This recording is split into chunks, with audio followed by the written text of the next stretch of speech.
I love this quote from Kesey: "To hell with the facts, we need more stories." In your lifetime, well, I don't know. Do you guys remember Ronald Reagan? Yeah. He was a storyteller. Reagan's gift wasn't that he was a master of the facts. That's Bill Clinton. Bill Clinton can explain things better than anybody. He can make you understand a policy that takes 3 weeks for your elected representatives to understand. He can condense it. But Ronald Reagan would be doing stuff that most of the country didn't approve of, but he would tell a story. He'd say there was a guy in New Jersey who works at this store and this thing happened, and because of this federal policy, he's not been able to do anything, so we're going to stop that policy. You know, fired out all the air traffic controllers, and people felt that was a good thing. Were they getting on a plane? I mean, not a good thing. But he was a storyteller, and that was the secret. He would always have an anecdote. And actually, since he did that, almost every president now at the State of the Union has somebody up there in the rafters and tells a little story. It just has more staying power. And of course, some people can tell a story and some people can't. But the essence of storytelling is that it allows us to tell and sell our point of view without it feeling like we're selling. You know, it's funny, I took a class in listening one time, and I'm hyper aware of when somebody's building a story that there's things there that are true and they're factual, and then there's other stuff that has nothing to do with it. Okay? Like this guy was walking down the street and he was headed to McDonald's, and he was carrying a submachine gun. Okay? He ordered 2 burgers, he went back home, he had lunch. That's a story about a guy going to lunch, but I threw a little thing in there. It kind of changes the story, okay? Because now you're thinking, hey, did he pay for lunch? Was there anybody else in the McDonald's? Okay. So, when I hear stories, I immediately go, what, you know, because what they're doing is they're setting up this conclusion, okay? It humanizes what we do and what we believe. If you can put it into human terms, you can tell a story about it. Even if it's something that, you know, I think of some of these parents at Newtown, when they're talking about their kids getting shot, they could talk about what the bullets did and what the body looked like and how much that hurt. It's less impactful than if they say he liked cheese sandwiches. He was 6 years old and he loved to go to the beach. She liked to dance and wanted to be a ballerina. Because that makes those kids not victims of but people we know and love and care about. So how do you tell the story? What you tell makes a difference. Easier to remember if you tell a story. Illustrates our values. I guess I'm repeating myself here. And now we get to the key thing. I stole this term from, I'm blanking on her name right now. Anyway, she calls it the essential story. Every nonprofit has an essential story, okay? Every single cause has an essential story. And the story is, this person was this. They encountered our group, our cause, they received our services, and now they're this, okay? Hopeless alcoholic, went to AA for a year, productive citizen, good parent, good father, okay? You can make it a personal story about somebody specifically, which kind of gets dangerous for a lot of us because there's confidentiality issues. I used to work with inner city kids, and we had all kinds of data on them, but they were never specific because we didn't want, you know, a 12-year-old kid to be put on the spot, and also we didn't want to invade their privacy. But we could tell that this kid, after being in our programs, their self-esteem built, their attendance at school improved, and you got to believe the community is a better place if we have more of those as opposed to less. So I couldn't always tell the specific story, so sometimes we would say, we'll call her, you know, Maria. and here's her story, okay? Other times you can tell the exact story.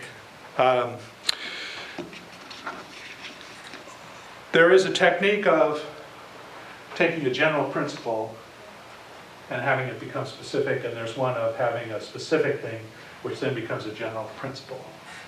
What Reagan would do is he'd tell this story about a specific person, and he would say, that applies to everybody. That's the, you know, everybody has to fear the federal government. So, anyway. Some of you are from nonprofits, right? You're working with a nonprofit. What's the, I know what the story is, but what is the story of your organization? Tell us. Basically, we're a nonprofit that works with folks with disabilities to improve their lives. Right. They show up with the disability, not realizing they could have a richer, better life, or be empowered. And after the Independent Living Center experience, they're empowered, they have better lives. They move forward. Yep. Yeah. You give them what? Techniques? Tools and resources and techniques, yeah. Right. And the best tools and resources you give them are teaching them how to create their own tools and resources. Yes? Yes. I lived in Berkeley for 4 years. Yes, Quite yeah, familiar yeah. with the program.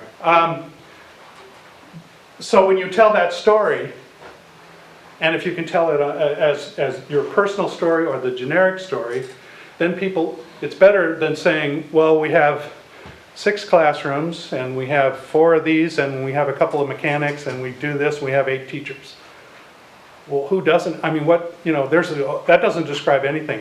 But the fact is that somebody shows up with a disability and goes through training for a year or so, and then comes out and they can get a job, a better job than they would have had. They can care for themselves better. And they get plugged into a network so that they can be more independent. Anyway, okay. I need to change tape. Yes. So, I guess what I'm saying is think about conveying your information in story form, okay? The standard fundraising letter now, is anybody plugged into where you learn how to write fundraising letters? Okay. They all say the same thing now. You start by saying, it's a Tuesday afternoon, and Maria has to make a decision. Does she go home or does she stay after school? She'd like to stay after school because that improves her grades, but now the school is shutting down that program. I'm telling you a story about a kid. What am I telling you? What do I want you to know? They're cutting out a program. You can keep that program open. You can keep Maria's hopes alive. You know, blah, blah, blah. So, in other words, we plug you in a human way. We could just say, hey, this program serves 80 kids a day and it changes their lives, and now they're cutting it out and we're really ticked off, send us money. And there are people who send those letters. But it's much better to take the perspective. And you can take the perspective of the person writing the letter who works for the agency and says, I'm sad today because I've been working with these 3 kids. Their names are blah, blah, blah, blah, blah. And I've seen the change in their behavior, and now I have to tell them that the program is ending. And I don't know if I can do that. But you can make it so I don't have to do that. Anyway.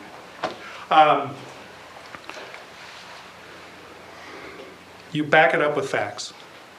So after you've said this story, you just say, just so you'll know, nationwide, these programs last year transformed the lives of 10,284 young people in low-income communities. That fact is interesting, but it's much more powerful after you've got into the story. This is just one of the people, you know. They do this a lot, you know, with political issues, which kind of drives me nuts, where, you know, voter fraud, that was a big issue. Okay, just true confession, I'm an extremely liberal Democrat, all right, I'm not a Republican. But the Republicans last year were changing laws on voting in state after state where they controlled the legislature and the governor's mansion. And they said voter fraud was the issue. And everybody said, well, yeah, you should have to have an ID. I have friends who go, yeah, you got to have an ID to vote. I mean, you have to have an ID to cash a check and blah, blah, blah. There is no voter fraud. There isn't voter fraud. It doesn't exist. The last 2 major convictions of voter fraud were Republican officials trying to fix elections. There is no voter, but everybody believes it's kind of got that truthiness thing. So they'll tell this story of the voter fraud and how horrible it is and how you just need to have an ID. What they were trying to do is get Democrats not to vote by making it so difficult that they couldn't do it. Story allows you to bring your audience into your world.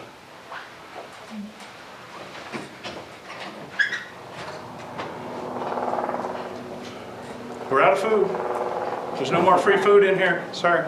Have a seat, please. We can heckle. Please. Okay, go right ahead. There's some heckling papers there for you. All right. So, Megan, if I'm correct, I have about a half an hour to go? Okay. All right. So, bringing your audience into the world of your organization. Again, you can show them a picture. But if you tell them the story, it's the middle of July when we get rain in the Midwest, which takes care of our crops and allows us to produce more corn than anybody'd ever want to see. But there hasn't been rain for 3 years. So you bring them in, you describe it, and then you just say, well, and there's no rain. I'm looking at fields, some of the largest fields of corn in the world, and they're not growing because the weather has shifted. So again, you could just say global warming's horrible, it's killing our crops, but if you talk about the farm, what it looks like, or you talk about people having to come in and they're killing their cattle because they can't afford to feed them, and they won't get enough money from selling the cattle, and you could say that sort of hypothetically like I just did, or you could describe what that's like for the person who has to do it. So anyway, and again, always master the metaphor. This is like, doing this is like if you threw banana peels all over the floor and blindfolded everybody. Nobody's going to get anywhere. They're going to be falling down and running into each other. So why would we want this to happen? So, anyway.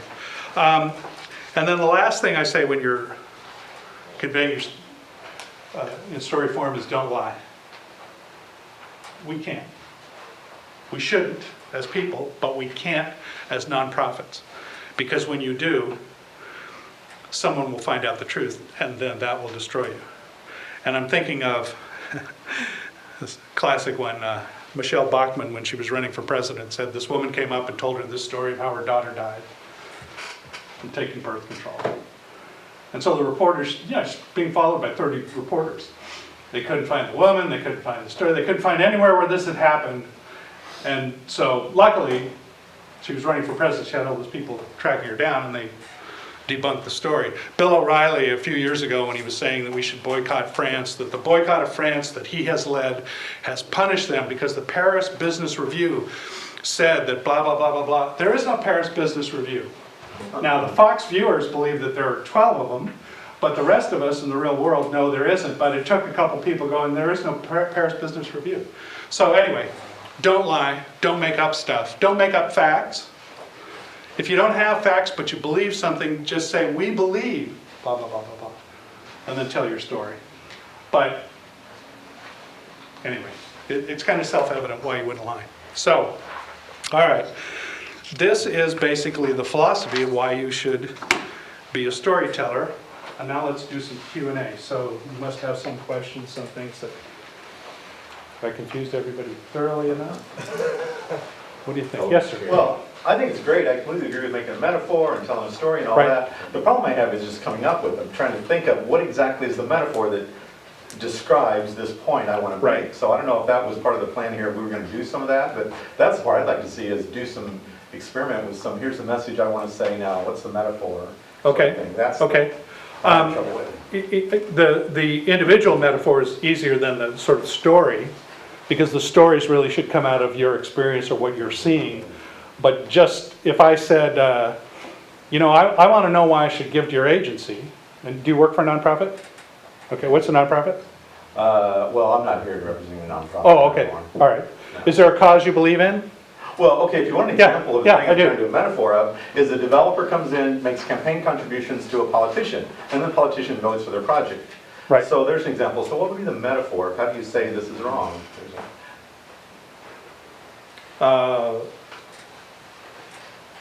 That's such a good metaphor.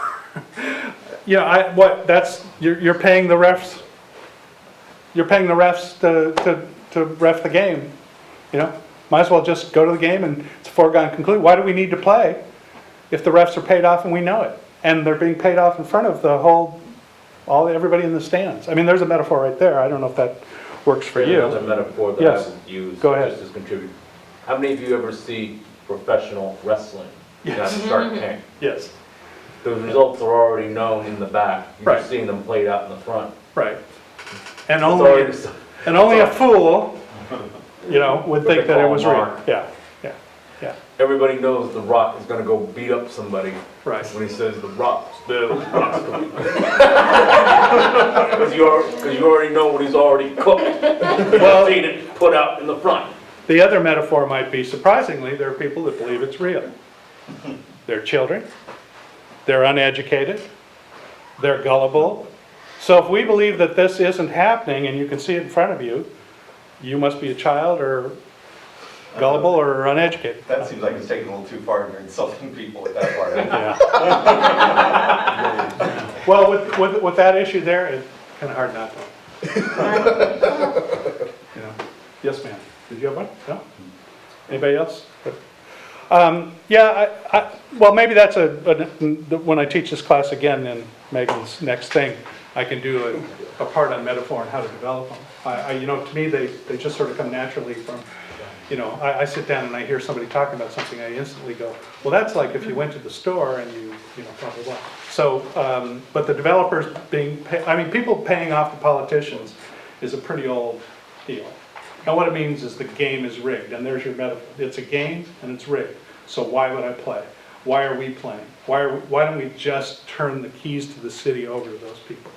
That's, And again, sometimes metaphors are pretty or nice. Maybe you have to insult them a little, if they don't see that happening.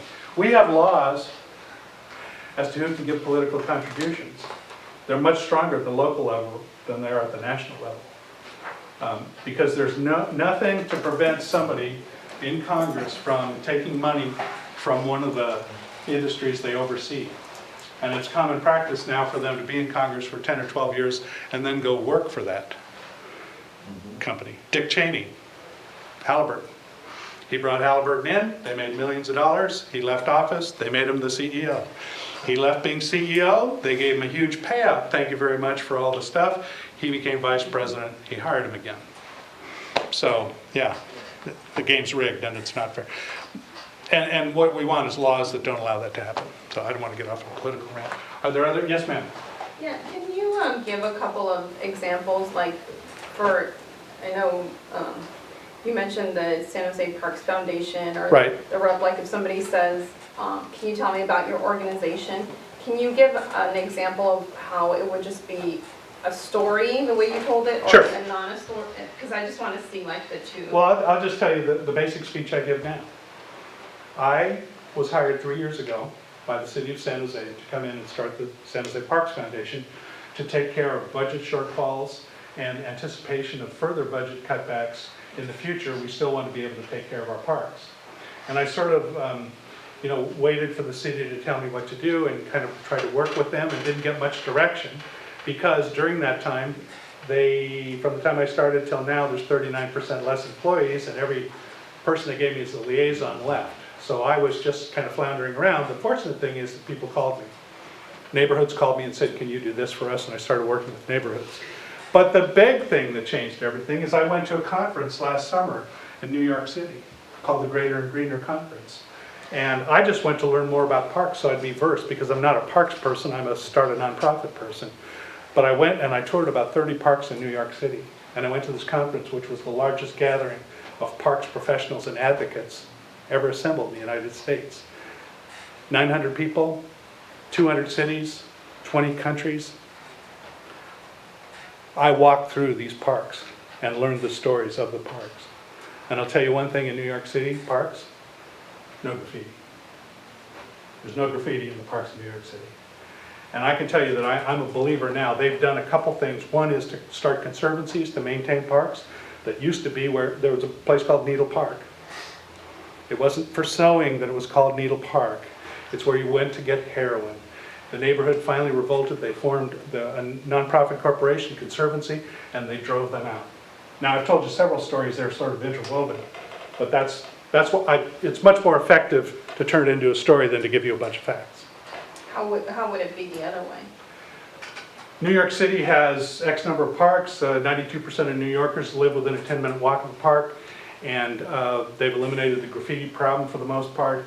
They have several parks that are conservancies, self-sustaining. But you get into storytelling when you illustrate. I walked through this park and I saw they have a restaurant at this end. They have installation art that's there during the summer and nobody messes with it. It's still there at the end of the summer. They have a kids area. I walked through 5 different parks, all conservancies, all created so that they were able to, the neighborhood around it was able to take control of the park and make it a better park. So it's my experience. I saw that. Now, there isn't much fact in me seeing it, but having the factual backup with it. But I can tell you, after you walk through 20 or 30 parks and there's no graffiti, I don't need the stats. Yeah. What would you recommend for, all of us here are here today because we care about public transportation and healthy communities and complete neighborhoods. What would you recommend for this group? Well, here's an idea. My first big public speaking in the nonprofit sector was when I started San Jose Rep. And I realized that if I walked into your living room and said, San Jose Rep is great, and we do this, and we do that, and we do that, you would go, oh, stop. I would probably want to stop. So what I did is I just said, here's the history of American theater. When, the Pilgrims came over from England, they were the people who shut down the theaters in England. So there wasn't much of a theater in the United States when it started because they were Puritans and they didn't believe in it. But eventually there were too many English and too many Europeans, and there was a burgeoning theater and it made money. But it all sort of wound up being condensed in New York City. And in 1947, a woman named Margot Jones, well, first of all, I would have to say, do you know about the great women directors in American theater? Can you name any of them? Great women directors in American theater. Right.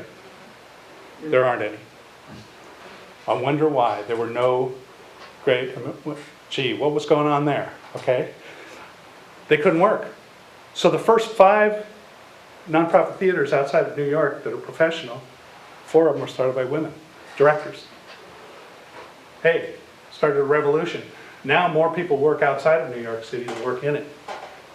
We started, and then I would plug in, and San Jose Rep started because this is what we want to do here. So history is another form of storytelling. But I had this really, and that's a short condensed version of it, but I gave that speech 100 times a year to different groups. And I knew it backwards. I still know it, and I haven't done it in 25 years. But it allowed people to understand theater before I talked about my theater. So what I advise is start broadly and then go drill down. And then anytime along the way you can illustrate with a story, and it might be your story or somebody's story. I mean, a lot of people that get involved in the environment weren't environmentalists. They're just normal people going about their thing, and they discovered this thing in their community, or they wondered why they can't get a bus, or so anything that gets people in a human way. And I don't know if that's helpful. Maybe if you give me some area, I can sort of work with that. What's the second sheet is technique, and we'll get into that. But I want to make sure I'm answering your question. How about just, for example, one of the biggest challenges right now is El Camino and bus rapid transit. So there's a lot of things in the media saying, oh, they're taking away a lane, and it's just going to cause havoc, and we're not going to be able to get from A to B anymore because we need our cars. And that's the only way to get around. Where- So that's the story that people are hearing right now. How do we, what would a story on the other side be? Okay, is there a city where they've already done this successfully? Okay, We can use LA as an example of good implementation. Oh, Cleveland, Like Cleveland The as bus well. rapid transit is. well, you can, I mean, they've done some good stuff, but I would just say this, I would say it was City A, and they were having a problem with congestion. And everybody said, well, you need more lanes, and somebody said, well, wait, if we have less lanes, maybe people get out of their cars and they'll take public transportation. Maybe if the cars go so slow, a bicycle will be a good alternative. And so they did it, and here's where they did it, and within 3 years, they found that blah, blah, blah, and now they've got this and that and that. And then say, now, we have a similar situation here. We've got El Camino Real. And we'd like to take away a lane, not for the purpose of making traffic more difficult, but for emphasizing the point, if we don't start getting out of our cars, if we don't start this now, we're gonna face an abysmal future to where you won't be able to move. And if we add a lane, you just have more cars that won't be able to move. So I don't know, something like that. But I would, you always want the facts so you know what the point is you're making, and then see if you can couch it, see if you can put it into a story form. And the other thing all of us have is our own biography about how we came to be doing this. And sometimes that's, something that we never share with people, but that might be relevant. When I was in high school, I took a class in Spanish from Deli Ibarra. Y ella enseña a mí cómo hablar español. Y todavía de mi vida yo puedo hablar español. But she would go on and on. We could not speak English in the class. She railed about El Camino Real. This is, the late 60s people. And she was saying, here is El Camino Real, the Royal Highway, and it looks like a pigsty because we've done that to it. Now this is way before this is like 5 years before the first earthquake. So I've always known that El Camino Real could be something else, and how it got there, but again, that's another point of view. And I might introduce, if I was talking about El Camino Real, that fact and my association with it, and the fact that I've lived here most of my life and ridden on it in various ways, various means of transportation, none of which are too satisfactory. But if you like stoplights, it's a great place. And car dealer shops and fast food. They have taken parts of it and beautified it, but let's move on a little more to technique, because I think that this will be helpful to those of you who want to know how to speak. If I'm not answering your questions, you've got my email address there, you got my phone number. Make me. I'm kind of condensing a lot of information in here. Okay. The standard speech for a nonprofit should be 20 minutes. And the reason that it should be 20 minutes is because, first of all, a 20-minute speech can be a long time, especially if the person doesn't know how to speak. But 20 minutes is enough to get your point across, the essence of your point. You don't have to make 17 points, you have to make 2 or 3. But the big point is that you want at the end of your speech, and this comes from my drama background, the part of the play that we care about most is how you feel when the curtain drops, when the play's over. The whole play is to get you to that point. We start out happy and laughing, and then Romeo gets in a fight, and then he winds up dead, his girlfriend's dead. At the end, it's really sad. But if it started off sad, it wouldn't have the same impact, okay? So you want to emphasize that point at the end, okay? So bring people in so they're comfortable. And I would say you have to create an outline. I don't always write my speeches, but I've given enough of them, I'm very comfortable. But I do an outline. I want to go from this to this to this. What I did with this San Jose Parks Foundation is I took my old San Jose rep speech, the format of it, and I just said, you got to do that. You got to educate them. So there's a part of my speech where I talk about there weren't always parks. In the 17th century, if you wanted to experience nature, you walked outside. People lived in rural communities. It wasn't until the Industrial Revolution that they were brought into the cities in these crowded, just miserable conditions. And so they started building parks so that these people would have some breathing room at least once or twice a week. Now that's history, that's a story. And it's not a statement of a bunch of facts. Well, they're factual, but basically it's like, oh yeah, we didn't have parks, and then we had them. And then a guy named Frederick Law Olmsted, who was an American, went to Europe, he saw this. He came back to the United States after the Civil War, was asked to design, bless you, was asked to design a park called Central Park in New York City. Bless you. Okay. What? He designed 200 parks across the United States, and 3 nights ago, I found out that he designed St. James Park in San Jose. So, anyway, he invented landscape architecture and really changed the course of American history. All cities from then on put parks in their midst. So, anyway, history. So, build a tightly constructed outline. Know that you want to go from this point to this point to this point. And I always like broad to small. But introduction is whatever it takes people to get inside your story and believe that you're telling them something that's of value to them. If I say what I want to say right up front, people turn off.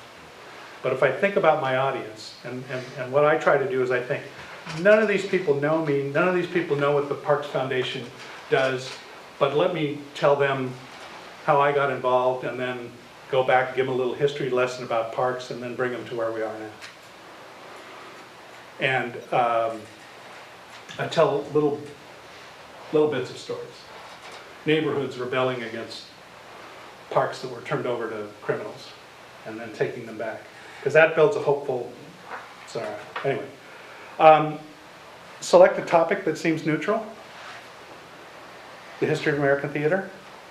If you come in, if the topic of your speech is, you cheap bastards aren't doing enough, that's not a good topic for your speech, okay? You've got to have it so that it's, I know, it's true, but it's not a good topic. Aren't you supposed to be honest? So again, if you think about it, salespeople are always doing, oh, no, just come in, no, we're just gonna show you what a kitchen looks like. We just want you to just sit inside the car, just see what it's like. So get people in a neutral position. The other thing is, a technique I use, is it's not a fundraising speech. I'm not doing a fundraising speech. Because I know from experience that when people think I'm giving a fundraising speech, they listen differently. Those ears get all clogged up. And if they think I'm just telling them information, I'm just giving you information, Another technique is to give them a tour. Give them a tour, show them the landscape. But the idea is, it's an open house, we just want to share with the community who we are. And on that tour, I used to do one for Conservation Club, because it's a school, and nobody knows it's a school. So we toured the school, and then we'd come up to this one office, and I'd casually ask this woman there, and what is it that you do? And then she would tell her story. She was a student there. She couldn't speak English. She was 19. She had 2 kids. And now she runs this whole division there. But the people on the tour didn't know that loaded bomb was sitting there. They just thought it was another stop along the way. And I would casually go, well, and this is, but again, we staged it. Nothing in there was a lie. But to get them to be open to her story in a context, that's what we want. So, contextualize them. I love Shakespeare. I mean, I've seen every Shakespeare play now. I finally did that. Nothing against your speech, I have to go. All right, go. Oh, you sampling?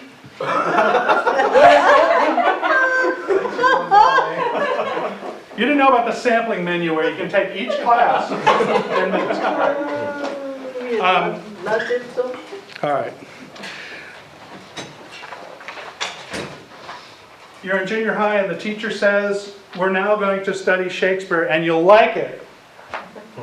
Oh God, come on. These are vegetables, they're good for you.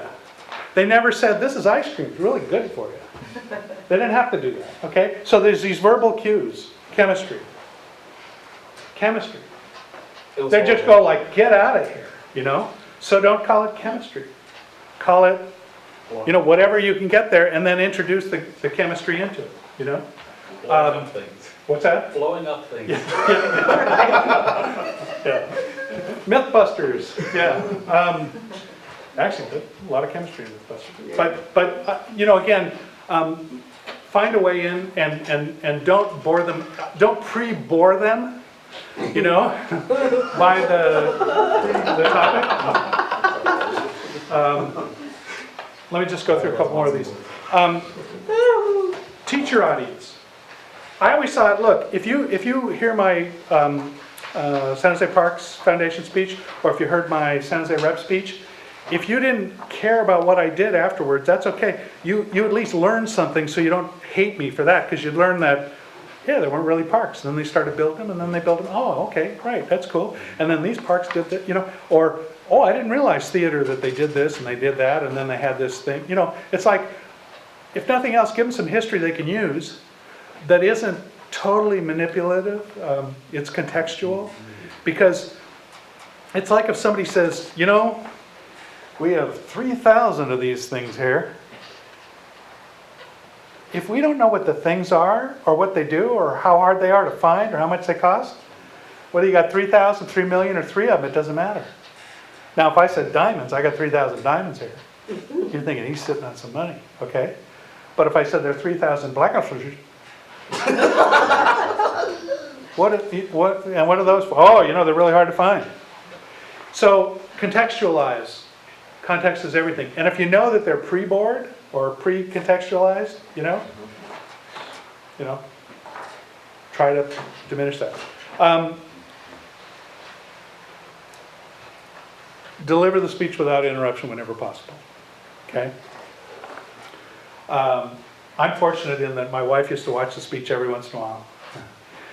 And she would tell me whenever I said, So I try not to say, It's better to just breathe and look ahead than to say, Because there are some people that say it to where the audience is counting the ums.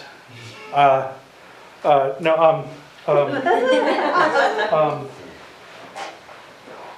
if you can't remember and you just go, I'll think of this, it's better than, anyway.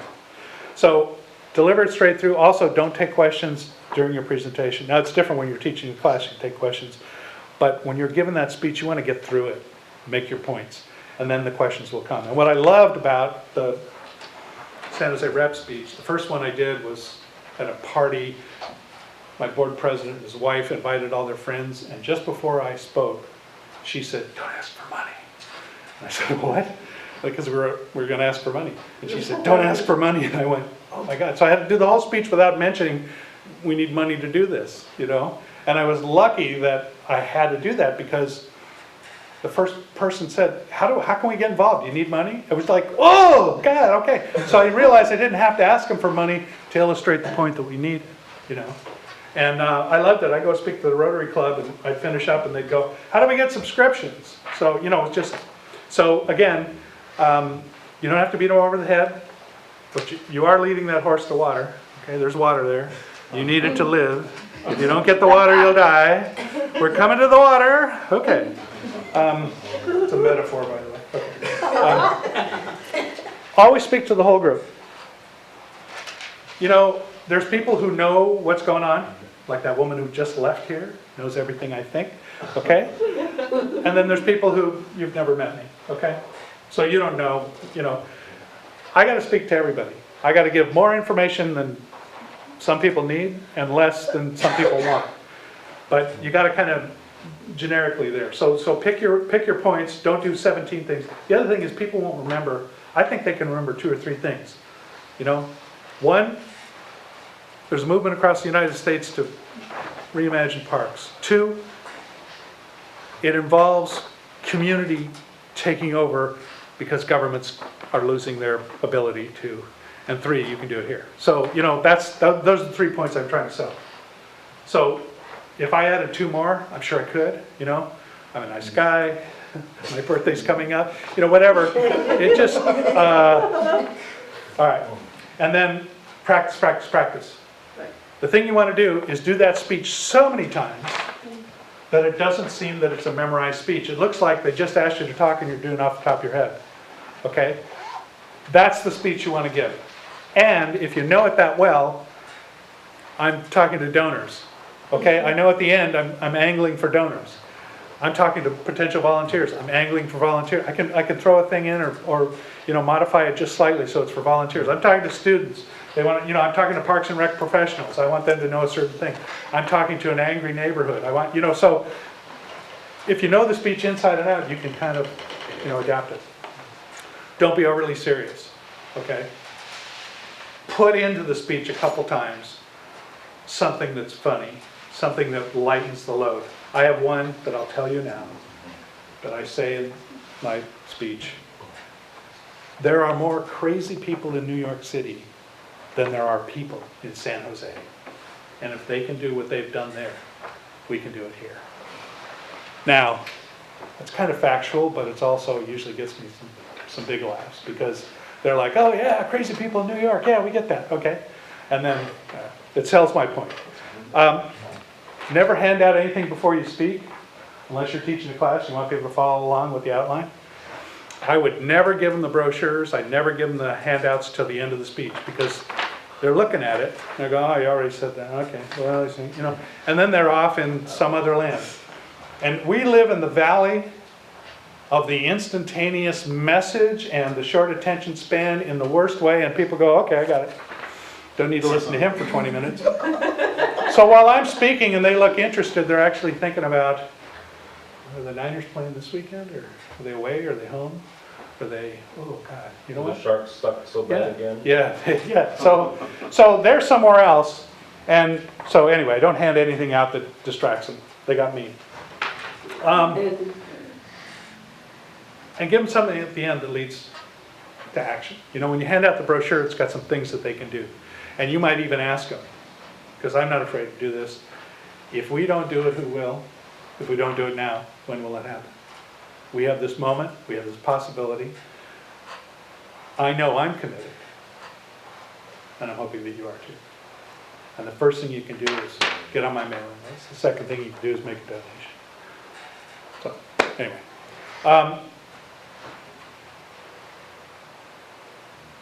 Let's see, why did I write follow up? Oh. I used to hand out 3x5 cards, and I'd give away a subscription. I don't do this at Parks Foundation, I don't have anything to give them. But it was a way to get their information that I would take back, and I'd write them a note the next week. So following up with the audience that you talk to, if you can. You can't always do that. But if you have something to give away, and you have them fill out their name and email address, and then you're going to pick one to win, okay? And, I don't know, $20 to Pete's or whatever, something simple, but people might want to do it. The great thing, when I used to give away a subscription, I know that people travel to the theater in pairs. So when I gave one, I sold one. So, it was a good deal for me. And then generate your next speaking engagement. I'm looking for other places to speak. If you have a group, if you've got, more than 3 people in the room, I'll come and give a speech, and you've heard it. So, if you think this is appropriate for your group, I'd want to join.